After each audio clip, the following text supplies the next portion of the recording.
वैसे अल्लाह तबारक व तआला ने इस रमज़ान के ज़रिए इंसान को बहुत सारे मकासद अता किया है, लेकिन हम सरसरी तौर पर आज हम अपने इस एपिसोड के अंदर 7 मकसदों को बहुत तेज़ी के साथ बयान करते हैं। सबसे पहला जो रीज़न अल्लाह तबारक व तआला ने बराह रास्त कुरान में क्लियरली फरमाया है, अल्लाह तबारक व तआला का इरशाद है, या अय्युहल्लज़ीना आमनू कुतिबा अलैकुमुस्सियाम, ए ईमान वालो तुम पर रोज़े फ़र्ज़ कर दिए गए, कमा कुतिबा अलल्लज़ीना मिन क़ब्लिकुम, जिस तरह से तुमसे पहले वालों पर भी फ़र्ज़ किए गए थे, लअल्लकुम तत्तक़ून, ताकि तुम तक़वा हासिल कर सक, ताकि तुम मुत्तक़ी बन जाओ। सो असल रीज़न जो है रोज़ों का और असल रीज़न रमज़ान के अता करने का इसके अंदर है तक़वा। तक़वा कहते हैं दिल की कैफियत को, जिसको इंशाअल्लाह ताला हम अगले एपिसोड्स में और क्लियर करेंगे कि रोज़ों में जो तक़वा है उसका मकसद क्या है। दिल का सुधार, दिल का अल्लाह ताला से डरना, बंदों के से ज़्यादा अल्लाह का ख्याल करना और अमल के अंदर इखलास आना, इसको तक़वा कहते हैं।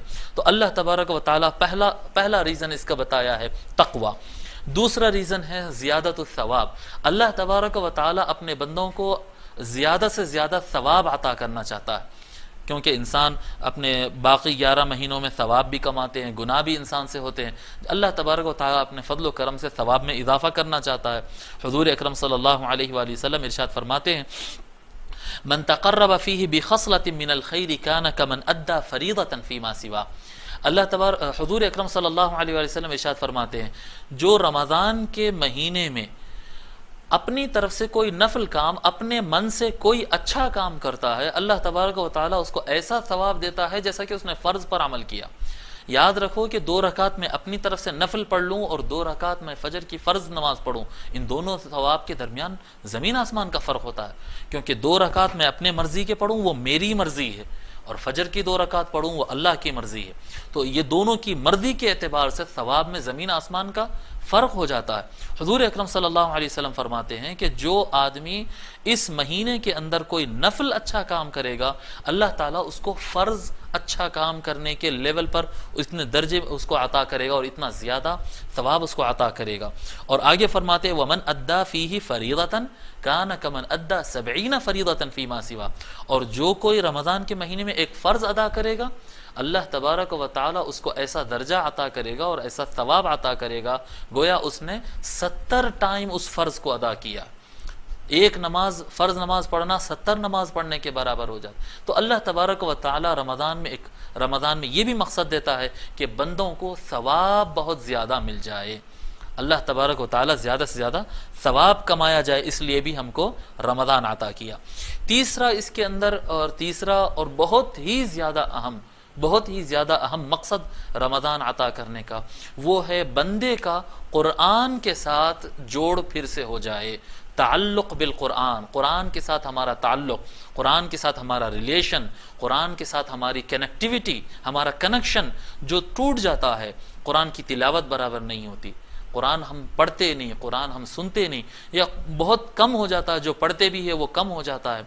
लेकिन जब रमज़ान का महीना आता, अल्लाह ताला फरमाया शहरु रमज़ान अल्लज़ी उन्ज़िला फ़ीहिल कुरान, कि रमज़ान तो बस वो महीना है कि जिसमें कुरान नाजिल किया गया, कुरान नाजिल किया गया। तो आप देखें हर मुसलमान, पढ़ने वाला नहीं पढ़ने वाला, रमज़ान के महीने में कुछ वक्त के लिए कुरान उठा लेता है। अल्लाह तबारक व तआला बहुत ज़्यादा इस चीज़ को अहमियत देता है कि बंदा कुरान से जुड़ा रहे, क्योंकि अल्लाह तबारक व तआला और बंदे के दरमियान अल्लाह तबारक व तआला ने जो कनेक्शन दिया है, बंदे और खुदा, अल्लाह और बंदे के दरमियान जो कनेक्शन है वो कोई और नहीं है, एक कुरान है और एक साहिब कुरान है।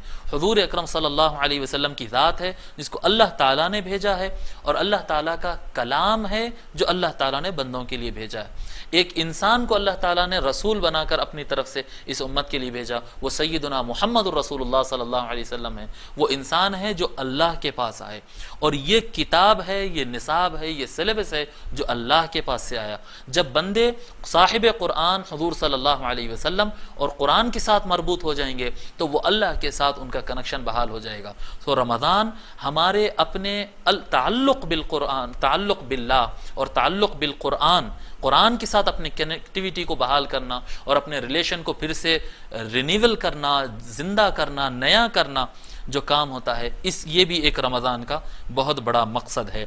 चौथा मकसद इसमें तज़किया नफ्स है, जो हम इंशाअल्लाह ताला आगे इसकी तफसील बताएंगे कि वह अन तसूमु खैरुल लकुम, अल्लाह ताला फरमाता है कि तुम रोज़े रखो, ये तुम्हारे लिए बेहतर है। कितने एतबार से नफ्स के लिए, कितने एतबार से रोज़ा और तरावीह और रमज़ान की इबादतें बेहतर होंगी, आगे हम बयान करेंगे।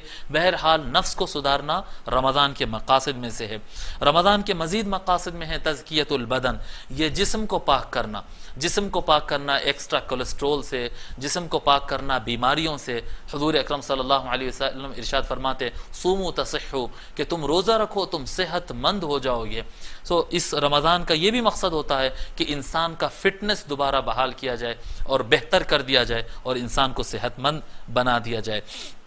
और छठा मकसद इसमें हम जो बयान करेंगे वो है क़ुर्ब इलाही, अल्लाह ताला के हमारा, अल्लाह तबारक व ताला से हम करीब हों, क़ुर्ब इलाही।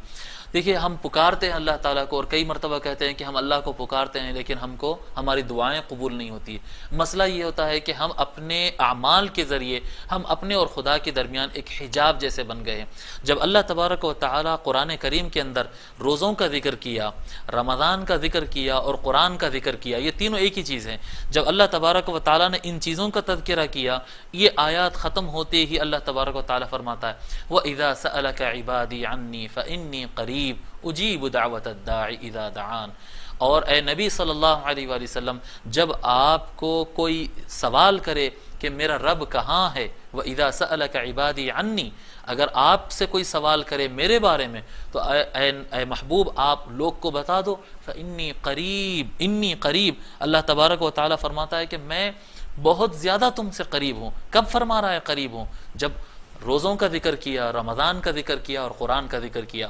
अल्लाह तबारक व तआला उसके, वैसे तो अल्लाह ताला हर वक्त वजूद के एतबार से हम हमारी शहरगों से भी ज़्यादा करीब है, लेकिन इसके जब रमज़ान आ जाए, कुरान और रोज़े आ जाए तो अल्लाह तबारक व तआला उसके बाद अपनी रहमत के ज़रिए खुसूसी क़ुर्ब अता करता है।